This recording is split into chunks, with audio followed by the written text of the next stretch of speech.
இது தெற்கின் குரல். நான் டி அருள் எழிலன். மக்களால் தெரிவு செய்யப்பட்ட தமிழ்நாடு சட்டமன்றத்தை 3 முறை அவமதித்த ஆளுநர் ஆர்.என். ரவி அவர்கள் 4வது முறையாக அவமதிக்க முயன்றபோது அது முறியடிக்கப்பட்டுள்ளது.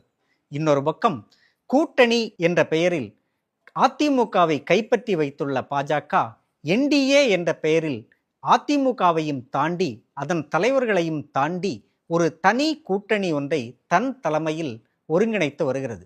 இது அதிமுக தொண்டர்களையும் அதிமுகவின் 2ஆம் மட்ட தலைவர்களையும் அதிர்ச்சியடைய வைத்துள்ளது. இது பற்றியெல்லாம் நம்மோடு பேசுவதற்கு காங்கிரஸ் கட்சியின் மூத்த தலைவர் திரு பீட்டர் அல்போன்ஸ் அவர்கள் இணைந்திருக்கிறார். அவரோடு பேசுவோம். வணக்கம். 4வது முறையாக ஆளுநர் தமிழ்நாடு சட்டமன்றத்தை அவமதிக்க முயன்று அது முறியடிக்கப்பட்டுள்ளது. இதை எப்படி பார்க்குறீங்க? இந்திய அரசியல் சாசன சட்டம் அது உருவாக்கப்பட்ட நேரம், உருவாக்கப்பட்ட முறை, அதை உருவாக்கியவர்கள் தங்கள் மனதில் கொண்டிருந்த எண்ணங்கள், ஆசைகள் இதெல்லாம் வச்சு அடிப்படையில் இந்த நாட்டை ஒரு பெரிய ஒரு கூட்டாட்சி தத்துவத்தின் அடிப்படையில் அமைத்தார். கூட்டாட்சி தத்துவம்தான் இன்று இந்தியா என்கிற நாடை தாங்கி இருக்கிற அந்த அடித்தளம். இப்போ இந்த ஆளுநர்கள் சில பேர் அந்த கூட்டாட்சி தத்துவத்தையே அடித்து நொறுக்குவது தான் தங்களுடைய முதல் கடமை என்பதை அவர்கள் செய்து பார்க்கிறார். அதனுடைய ஒரு கட்டமாகத்தான் இந்த பாஜக ஆளாத மாநிலங்களில் இருக்கின்ற ஆளுநர்கள் தங்களை ஒவ்வொரு மாநிலத்திலும் தங்களை அரசர்கள் போல, சக்கரவர்த்திகள் போல நினைத்துக் கொள்வதும், மாநில அரசுகளை தங்களுடைய வேலையாட்கள், முதலமைச்சரை தங்களுடைய வேலையாட்கள் போல எடுத்துக்கொள்வதும், சட்டமன்றங்களை உதாசீனப்படுத்துவதும், அந்த மாநிலத்து மக்களுடைய விருப்பங்களையும் வேட்கைகளையும், அந்த விருப்பங்களையும் வேட்கைகளையும் பிரதிபலிக்கக்கூடிய சட்டமன்றங்களையும் எந்த விதமான ஒரு கருத்துக்கும் ஒரு கன்சிடரேஷனுக்கும் உட்படுத்தாமல் தான் தோன்றித்தனமாக நடந்து கொள்வதை அவர்கள் ஒரு நடைமுறையாகவே வைத்திருக்கிறார். இதை இவர் இந்த ஆளுநர் செய்கிறாருங்கிறது மட்டுமல்ல, இந்த ஆளுநர் இப்படி செய்வதால் தான் இங்கே இருப்பதற்கு அனுமதிக்கப்படுகிறார். அதுதான் அதில் முக்கியம். ஏன்னா இவர் ஆல்ரெடி இவர் ஒரு லேம்டெக் கவர்னர் தான், காலாவதியான ஆளுநர் தான். இவருடைய பதவிக்காலம் முடிந்து விட்டது. ஆனால் இருந்த போதும் இவர் ஏன் இங்கே தொடர்ந்து வைத்திருக்கப்படுகிறார் என்று சொன்னால், இதை போன்ற நடவடிக்கைகளை மேற்கொள்வதற்காகத்தான் ஒன்றிய அரசு இவரை மாதிரி ஆளுநர். இதே மாதிரி தான் பார்த்தீங்கன்னா கேரளா ஆளுநர், இதே மாதிரி தான் கர்நாடக ஆளுநர், இதே மாதிரி தான் மேற்கு வங்க மாநிலத்தில் ஆளுநர். எங்கெல்லாம் நான் பிஜேபி கவர்மெண்ட்ஸ், பாஜக இல்லாத அரசாங்கங்கள் எங்கே சிறப்பாக மக்கள் ஆதரவோடு செயல்படுகிறதோ அதையெல்லாம் சீர்குலைப்பதை தங்களுடைய வாடிக்கையாக வைத்திருக்கிறார். ஆகவே இந்த ஆளுநர் ஆளுநருடைய படிச்சிருந்தா தான் நான் அதிசயப்பட்டிருப்பேன். இது எதிர்பார்க்கப்பட்டது தான். நீங்க தேள் கொட்டத்தான் செய்யும். தேள் கொட்டாமல் இருந்தால் தான் ஆச்சரியமே ஒழிய, தேள் கொட்டுகிறது என்று நம்ம தேள் தான் அது தேள். நான் உங்களை அவமானப்படுத்துவேன், நீங்க அதை சகிச்சிக்கணும். நீங்க நான் அவமானப்படுத்துறத நீங்க தடுத்தீங்கன்னா எனக்கு ரொம்ப ஆத்திரம் வரும் அப்படின்ற மாதிரி அவரோட பிஹேவியர்லாம் அதுதானே இருக்கு. அதுக்கு பிறகு அவர் வெளியிட்ட அறிக்கைங்கிறது அதைத்தானே சொல்லுது. இவங்களுடைய ஒட்டுமொத்த நடவடிக்கைகளெல்லாம் நீங்க பார்த்தீங்கன்னு சொன்னா, அது நம்முடைய பிரதமர் அமித்ஷா, உத்தரப்பிரதேசத்தில் யோகி ஆதித்யநாத், இவர்கள்லாம் இந்த பாசிச அரசினுடைய அடையாள முத்திரைகள். இவங்களுடைய நடவடிக்கைகள் எப்படி இருக்குன்னா, உத்தரப்பிரதேசத்தில் ஒரு ஒரு ஒரு ஒரு நபர், ஒரு சங்கராச்சாரியார், அவர் இந்து மதம் சார்ந்த அரசியல், இந்து மதத்தினுடைய பாதுகாவலர்கள் என்று கொண்டாடப்படுகின்ற அரசு. அவர் என்ன சொல்றாரு, மாட்டிறைச்சி அதிகமா இந்த மாநிலத்தை தாண்டா நீங்க ஏற்றுமதி பண்றீங்க அப்படின்னு சொன்னாருங்கிறதுக்காக வேண்டி அந்த சங்கராச்சாரியாரை அவர்கள் அந்த கங்கையில் ஸ்நானம் பண்ணுவதற்கு கூட அனுமதிக்கல. அவங்களுக்கு ஒரு புரோட்டோகால் இருக்கு. கங்கையில் அவங்க ஸ்நானம் பண்ணுவதற்கு சில நடைமுறைகள், ஒரு ஆகம விதிகள்லாம் இருக்கு. அதுபடி அந்த குறிப்பிட்ட நாளன்று அவர்கள் ஸ்நானம் பண்ணணும். என்ன கேட்குறாங்க, நீ சங்கராச்சாரியாரான்னு நிரூபிப்பதற்கு என்ன அடையாளம் வைத்திருக்கிறாய் அப்படின்னு கேட்குறாங்க. இன்றைக்கு இந்த ஹிந்து மதத்தை பாதுகாவலர்கள் நாங்கள் என்று சொல்லிக் கொள்ளுகின்ற விஸ்வ ஹிந்து பரிஷத்தோ, பஜ்ரங் தள்ளோ, இல்லை பாஜகவோ, இல்லை ஆர்எஸ்எஸ்ஸோ இதுவரை ஒரு வார்த்தை நீங்கள் சொல்லியிருக்காங்கன்னா சொல்லலை. அதே நேரத்தில் என்ன சொல்றாங்கன்னா, யோகி ஆதித்யநாத் பெரிய மகான், ம். அவர் வந்து ஒரு பெரிய குருநாதர், ஒரு பெரிய சன்னிதானம், அவர் ஒரு பெரிய ஆமா. பீடம், அவரை வந்து யாரும் குறை சொல்ல முடியாதுன்னு தான் அவங்களுடைய ஆர்குமெண்டே அப்படித்தான் பாருங்க. ஓகே. அதே மாதிரி மத்திய பிரதேசத்துல குடிநீர் வந்து இப்போ வந்து மாசுபட்டு ஆசைப்படுது. அதை குடிச்சு இறந்து போறாங்க. இறந்து போறவங்களுடைய தகப்பனையும் தாய் என்ன சொல்றாங்கன்னா, ராகுல் காந்தியை திட்ட சொல்றாங்க. அவர் வந்து நான் துக்கம் விசாரிக்க வர்றவர், அவர் வந்திருக்காரு அன்னைக்கு. உடனே இறந்து போனவங்களுடைய ஒருத்தனோட வீட்டை பிடிச்சி அதில் தாய் தகப்பன 2 பேரையும் பிடிச்சி, ராகுல் காந்தி தான் இந்த நாட்டை கெடுக்கிறாரு, ராகுல் காந்தி இதை அரசியல் பண்ணுறாரு. அது என்ன எப்படின்னு கேட்டிங்கன்னா, செய்துகிற தவறுகள் பூரா இவர்கள் செய்வது. ஆனால் இவர்கள் பழி போடுவது வந்து யார் மேலன்னா இவர்களால் பாதிக்கப்பட்டவர்கள் மீது. அது மாதிரி தான் இங்கேயும் இவர் வந்து பண்ணுறதே வந்து விஷமம் பண்ணுறதுக்கு தான் வர்றாரு. ம். விஷமம் பண்ணிட்டு அதை வந்து அனுமதிக்கணும்னு கட்டாயப்படுத்துறாரு நம்மளை. கட்டாயப்படுத்துறாங்க. நீ அதை அனுமதிக்கலையா, நான் உன்னை வந்து நான் வந்து நீ அரசியல் சாசன சட்டத்துக்கு எதிரானவன்னு சொல்லுவேன், ம். தேசிய கீதத்துக்கு எதிரானவன்னு சொல்லுவேன். ம். அதை போல ஒரு நடைமுறை வந்து இவங்களுடைய மோட் ஆஃப் ஆபரேஷன், ம். இவங்க அணுகுமுறை. இதை தவறுகள் இவங்க செய்ய வேண்டியது, தவறுகள் செய்ததுனால பாதிக்கப்பட்டவர்கள் வந்து நீ தவறு செய்தாயின்னு சொல்லக்கூடாது, உடனே பாராட்டணும். ம். இது வந்து நிறையா இப்போ வந்து அமெரிக்காவில் வந்து நம்ம அமெரிக்கன் டாலருக்கு எதிராக ரூபாய் நோட்டு வீழ்ச்சி அடைந்துக்கிட்டே வருது. இது வீழ்ச்சி அடையும் போது மன்மோகன் சிங் அரசாங்கத்தை மோடி என்ன சொன்னீங்க? நீங்கள் இந்த தேசத்தினுடைய பிரதமர், ஏன் மன்மோகன் சிங் பிரதமராக இருக்கிற போது அமெரிக்க டாலருக்கு எதிரான ரூபாயின் மதிப்பு வீழ்ச்சி அடைகிறது என்று சொன்னால் இந்த பிரதமர் ஒரு கோழை, கையால இயலாதவர், ஏன்னா 4 ரூபா குறைஞ்சதுக்கு அப்படின்னு இவர் திட்டினவர் இன்னைக்கு என்ன சொல்றாங்க அப்படின்னா, அது வந்து பொருளாதாரத்தை வளர்ச்சியடைய செய்வதற்கு இது வழின்னு சொல்றாங்க. இதை போன்ற அணுகுமுறை தான் அவங்க எல்லாத்திலையும் பின்பற்றுகிறாங்க. ம். ஆகவே இந்த ஆளுநருடைய செயல்பாடுகள் வந்து அந்த பாசிச வலதுசாரி மதவதி அரசியலினுடைய இருக்கு. நடவடிக்கைகளினுடைய ஒரு கூறுதானே ஒழிய இதுல வந்து புதுசா ஒண்ணும் இல்லை. அதுல எல்லா மாநில சட்டமன்றங்களுக்குமே ஒரு மரபு இருக்கு, அப்புறம் அரசியல் சாசனம் வழங்கியுள்ள உரிமைகள் இருக்கு. மரபு உரிமை அப்படின்றது இருக்கு. இப்போ முன்னாள் ஆளுநர் திரு சென்னால் ரெட்டி அவர்களுக்கும் முன்னாள் முதல்வர் செல்வி ஜெயலலிதா அவங்களுக்கும் இடையில ஒரு மோதல் போக்கு இருந்தது. ஆனால் அன்றைய முதல்வர் அமைச்சரவை அரசு உருவாக்கி கொடுத்த அறிக்கையை வந்து அவர் படிக்கிறதுக்கு மறுத்தது கிடையாது சென்னா ரெட்டி அவர்கள். அவர் ஆனால் இன்னைக்கு இருக்கிற ஆளுநர் அதை துச்சமென நினைக்கிறார்ல, அப்போ அந்த மரபும் உடைக்கிறாங்க இல்லையா? அதாவது நீங்க வந்து அன்னை காலத்துல அண்ணா அவர்கள் வந்து ஆளுநர் பதவி என்பது ஆட்டுக்கு தாடி போன்றது, ம். அது அவசியம் இல்லாதுன்னு சொன்னார். ம்.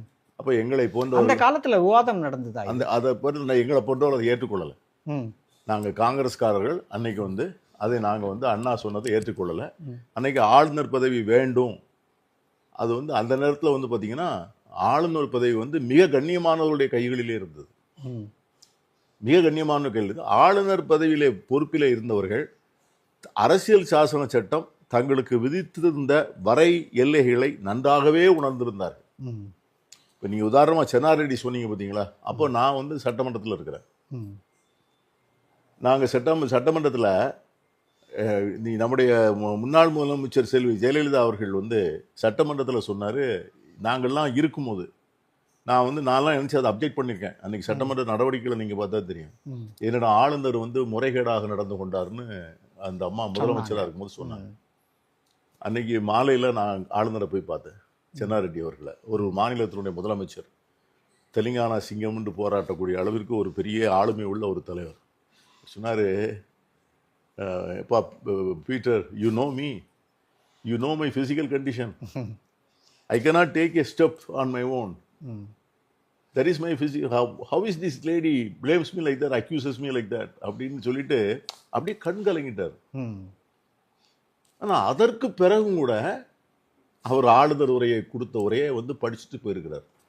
அந்த குற்றச்சாட்டு ரொம்ப எவ்வளோ பெரிய ஒரு ஆளுநர். அது மாதிரி ரெண்டாவது அவர் போகும்போது பார்த்தீங்கன்னா விழுப்புரம் பக்கத்தில் அந்த அம்மா வந்து அண்ணா திராவிட முன்னேற்ற கழக தொண்டர்களை வச்சு மறித்து கவர்னர் கான்வாயை மறித்து போகவே விடலை கவர்னருடைய வண்டியை. அவ்வளோ அவமானங்களுக்கு பிறகும் அவர் தன்னுடைய கடமைகளை நிறைவேற்றியிருக்கிறார். இப்போ இந்த ஆளுநருக்கு வந்து நம்முடைய முதலமைச்சர் வந்து எவ்வளோ மரியாதை கொடுக்காருன்னு எனக்கு தெரியும். சில சமயத்தில் தேவையில்லாமல் முதலமைச்சர் செய்கிறார் என்று கூட நான் வருத்தப்பட்டது உண்டு. இன்னைக்கு ஆளுநருடைய டிஸ்கிரிஷனரி ஃபண்ட் இருக்கு பாருங்க. ம். இது எத்தனை கோடி கொடுக்குறாங்க நம்ம ஸ்டேட்ல? எடப்பாடி பழனிசாமி காலத்தில் அதை வந்து பல மடங்கு அதிகரிச்சிட்டார். ம். ஆளுநருக்கு இருந்த டிஸ்கிரிஷனரி கிராண்ட், அதாவது ஒரு சில கோடி ரூபாய்கள், அதை அவங்க நினைச்சபடி யாருக்கு வேணாலும் கொடுக்கலாம், ம். என்ன வேணாலும் செய்யலாம். அதுக்கு அக்கௌண்டே கிடையாது. டிஸ்கிரிஷனரி ஃபண்ட் ஆஃப் தி கவர்னர்னு பேர். ம். முதலமைச்சர் அதில் கையை வைக்கலையே. வழக்கம் சில மாநிலங்கள்லாம் வந்து வருஷத்துக்கு 5 லட்சம் ரூபா தான் உண்டு. ம். அந்த டிஸ்கிரிஷனரி கிராண்ட் வந்து 5 lakhs தான் உண்டு. ஓ. இங்க வந்து கோடிகளில் கொடுத்துருக்குறாங்க. ம். ஸோ ஏன் இதுக்கு சொல்றேன்னு கேட்டீங்கன்னா, இந்த முதலமைச்சர் இன்னும் பண்பாட்டோடு தான் தொடர்ந்து நடந்து கொண்டு இருக்கிறாருன்னு சொல்றேன். ம். அப்படி இருக்கின்ற போது நீங்க ஏன் வந்து அதை வந்து அவமானப்படுத்துறீங்க? அதான் நம்முடைய கேள்வி. அதிமுக ஆட்சியில் ஆளுநர்கள் இருந்தாங்க. ஆளுநர்கள் அப்பவும் வந்து அந்த அரசை ஏதோ ஒரு வகையில் தொல்லைப்படுத்திட்டு தான் இருந்தாங்க. ஆனால் திமுக வந்து அன்றைக்கும் அதிமுக இருந்தபோதே ஆளுநர்களுக்கு எதிராக போராட்டம் நடத்தினாங்க. தமிழ்நாடு முழுக்க அந்த போராட்டங்கள் நடந்தது. ஆனால் இன்னைக்கு ஆளுநர் ஆர்.என். ரவிக்கு ஆதரவாக அதிமுக போராடக்கூடிய ஒரு நிலையில் அந்த கட்சி வந்து நிற்கிது. இதை எப்படி புரிஞ்சுக்கிறது? எப்படி இது வந்து ஒரு திராவிட கட்சி என்று தன்னை அழைத்துக் கொள்கிற ஒரு இயக்கத்திற்கு ஏற்பட்டிருக்கிற மிகப்பெரிய அவமானம். ம். அதாவது திராவிட கட்சியோ தேசிய கட்சியோ மாநில உரிமைகளை பற்றி அந்தந்த மாநிலங்களில் இருக்கின்ற அரசியல் கட்சிகளுக்கு சரியான புரிதல் வேணும். ஒரு ஆளுநருடைய அதிகாரம் எதுவரை, மாநில சட்டமன்றம், மாநில முதலமைச்சர், தேர்ந்தெடுக்கப்பட்ட அமைச்சரவை, இதற்கு அதிகாரம் எவ்வளவு?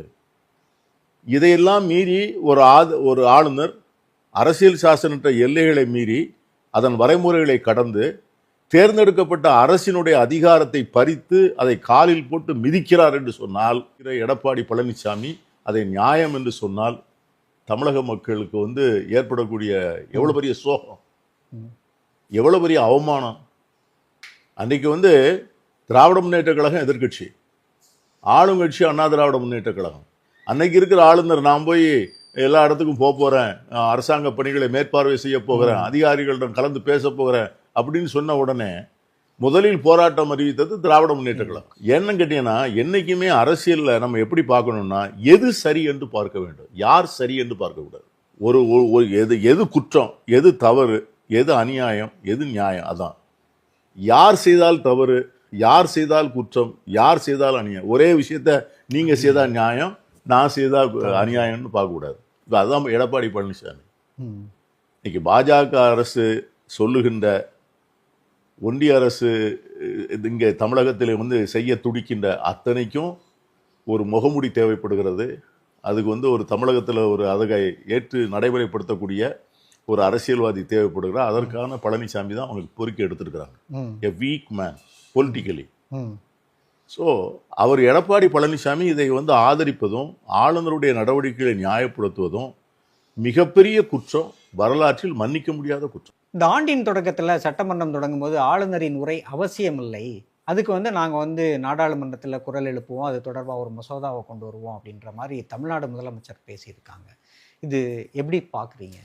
இல்லை, நான் முதலமைச்சருடைய நிலைப்பாட்டை வந்து நான் ஆதரிக்கிறேன். ஏன்னா இந்த அரசியல் சாசனத்தில் ஆளுநருக்கு கொடுக்கப்பட்டிருக்கிற பிரிவிலேஜ், ஒரு அரசியல் சாசனம் ஒவ்வொரு ஆண்டும் சட்டமன்றத்தினுடைய முதல் கூட்ட அமர்வு நடக்கின்ற போது அரசினுடைய செயல் திட்டங்களை வந்து மக்களுக்கு அறிவிக்கின்ற ஒரு பிளாட்ஃபார்ம். இது வந்து எதற்காக உருவாக்கப்பட்டது என்று சொன்னால், ஒரு சட்டமன்றத்திலே ஒரு பயனுள்ள விவாதத்திற்காக அரசாங்கம் தன்னுடைய நிலைப்பாட்டை வந்து சமர்ப்பிப்பதற்கான ஒரு வழிமுறையாகத்தான் இதை ஏற்பாடு செய்திருக்கிறோம். இதை வந்து ஆளுநர் என்ன செய்ய நினைக்கிறாருன்னா, இதை வந்து அந்த தேர்ந்தெடுக்கப்பட்ட அரசை வந்து அவமானப்படுத்துவதற்கான கருவியாக இதை பயன்படுத்த நினைக்கிறார். இது வந்து இனிமேல் வந்து தொடரும். ஏன்னா வந்து எனி பேட் பிரசிடென்ட் வந்ததில்ல. இனிமேல் வந்து இந்த போன்ற ஆட்கள் வந்து அவங்களுடைய வரைமுறை தெரியாம, அந்த ஆளுநர் பதவியினுடைய அருமை பெருமைகளை தெரியாமல், ஜனநாயகத்துடைய மாண்பை குலைக்கின்றவர்கள் வந்து இவ்வளவு பெரிய பதவிகளிலே அமர்கின்ற போது, இதனால ஒரு பெரிய வந்து என்ன சொல்றதுன்னா, ஒன்றும் ஒரு அரசு வந்து நிலைகுலைந்து விழுதுபட போவதல்ல, ஒரு பெரிய தேவையற்ற விவாதமும் மக்கள் மத்தியில் வந்து தேவையற்ற உணர்ச்சிகளை கிளப்பக்கூடிய கருத்து பரிமாற்றங்களும் ஏற்படுவதை தவிர்க்க முடியல. அவர் எல்லாம் ப்ரிப்பேர் பண்ணி வச்சுட்டு தான் வர்றாரு. ஏன்னா அவ்வளவு முதல்ல வந்து இந்த ஆளுநர் உண்மையிலேயே இஃப் இஸ் எ தரோ பக்கா ஜென்டில்மேன் என்ன பண்ணிருக்கலாம், இந்த உரையை படித்து அவருக்கு அனுப்புகிறாங்க.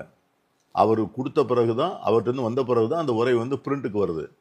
அந்த உரையை படித்து முடித்த உடனே அவர் வந்து ஒரு நோட்டு அசம்பிளி செக்ரட்டரிக்கு, எனக்கு வந்து இந்த உரையை படிக்க முடியாது, அதனால் நான் இந்த உரை நான் படிக்க விரும்பலை அப்படின்னு சொல்லிட்டாருன்னா ஓவர். இவர் எதுக்கு அதை இங்கேருந்து வரணும்? இவர் வந்து இந்த பேரஃபர்னாலியோட இவர் பெரிய அணிவகுத்து வந்து இவரை வந்து சபாநாயகர் வரவேற்று, சட்டமன்ற செயலாளர் வரவேற்று, இவர்களை வந்து தேசிய கீதம் பாடி, இவரை தமிழ்தாய் வாழ்த்து பாடி, இவரை எல்லா சமயம் எழுந்திருச்சு நின்று வரவேற்று பூங்கொத்து கொடுத்து, இதெல்லாம் எதுக்கு? Why this all these formalities? நான் வர விரும்பலை, எனக்கு இதில் உடன்பாடு இல்லை, சரி விட்டுரு, அவ்வளோதானே, நாங்கள் பார்த்துக்குறோம். இப்போ அது மாதிரி நிறைய வருவதன் நோக்கம் கவனம் கிடைக்கும். ஆமாம், மக்களுடைய கவனத்தை வந்து நீங்கள் தொலைக்காட்சியில் வந்து சில பாஜகவை சேர்ந்த நண்பர்கள், குறிப்பாக நம்முடைய அண்ணாமலை சகோதரர் அண்ணாமலை போன்றவர்கள் பேசுவதெல்லாம் பார்த்தா எந்த தரவுகளின் அடிப்படையில் பேசுகிறாங்கன்னு நம்ம வந்து அதாவது வாய்க்கு வந்ததெல்லாம் சொல்கிறது. தமிழ்நாட்டு அரசாங்கத்தினுடைய நிர்வாகத்தை பற்றி நமக்கு வந்து அனைத்து புள்ளி விவரங்களும் கிடக்கின்றன. இன்னைக்கெல்லாம் முன்னால மாதிரிலாம் இல்லை. இன்னைக்கு every thing is transparent. The government is under constant digital watch.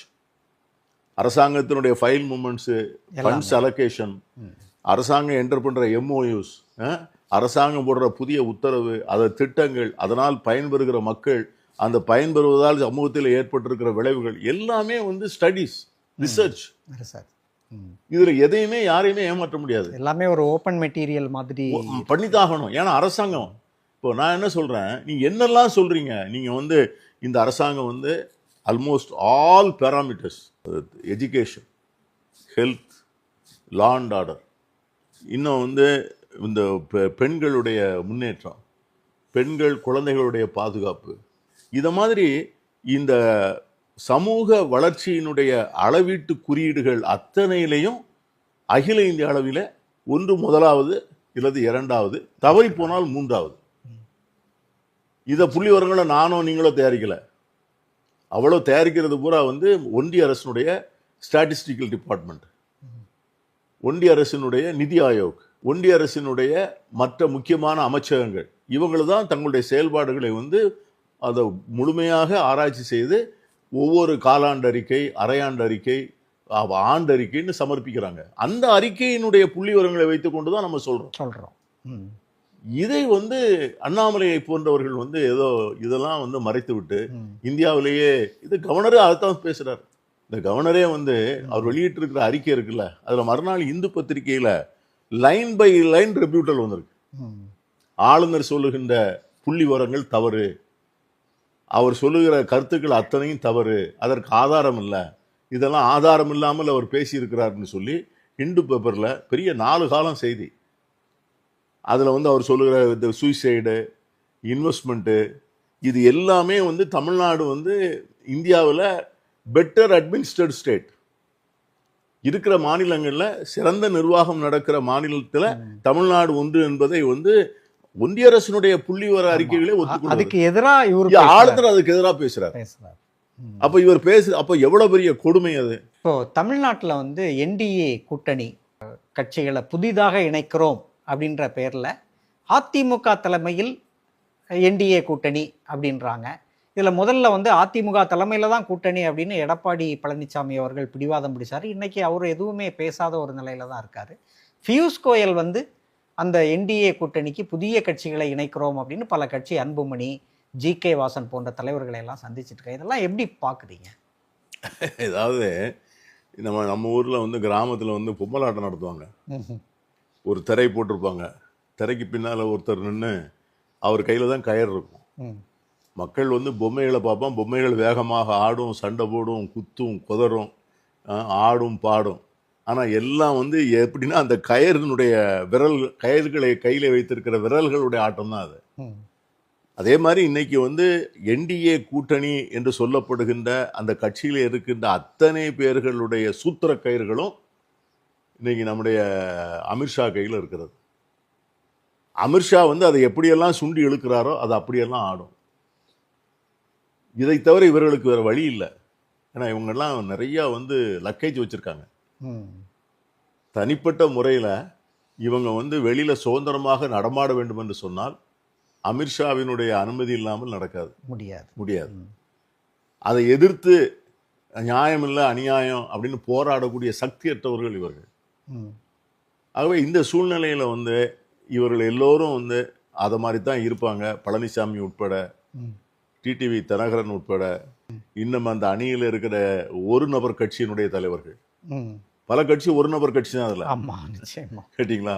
அந்த ஒரு நபர் கட்சியினுடைய தலைவர்கள் இவர்கள் எல்லோரும் எப்படின்னு கேட்டிங்கன்னா, their political existence is at the mercy of Amit Shah and the prime minister.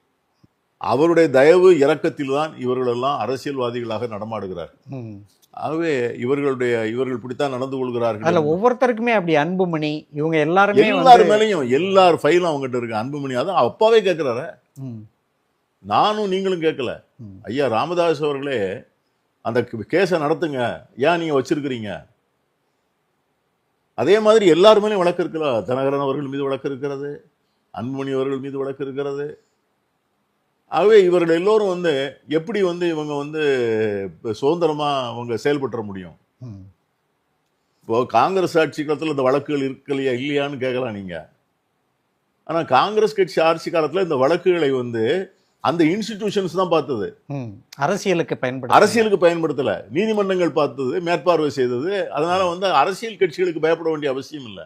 ஆனால் இன்றைக்கு அப்படி இல்லை. இன்றைக்கு நீதிமன்றங்களாக இருந்தாலும் சரிதான், இதை போன்ற நிறுவனங்கள், சிபிஐ, இடி, இன்கம் டேக்ஸ் பண்ண நிறுவனங்களாக தான், எல்லாமே total under the control of the home minister.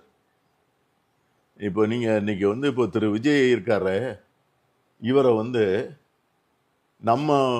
நம்ம போலீஸ் விசாரிச்சு அவரை வந்து டிஜிபி அலுவலகத்துக்கு விசாரணைக்கு வான்னு சொன்னா தமிழ்நாட்டில் எவ்வளவு பெரிய கலவரம் இருந்துச்சு. ஆமா, எல்லா அரசியல் பார்ட்டிகளுமே பேசியிருப்பாங்கன்னு நினைக்கிறேன்.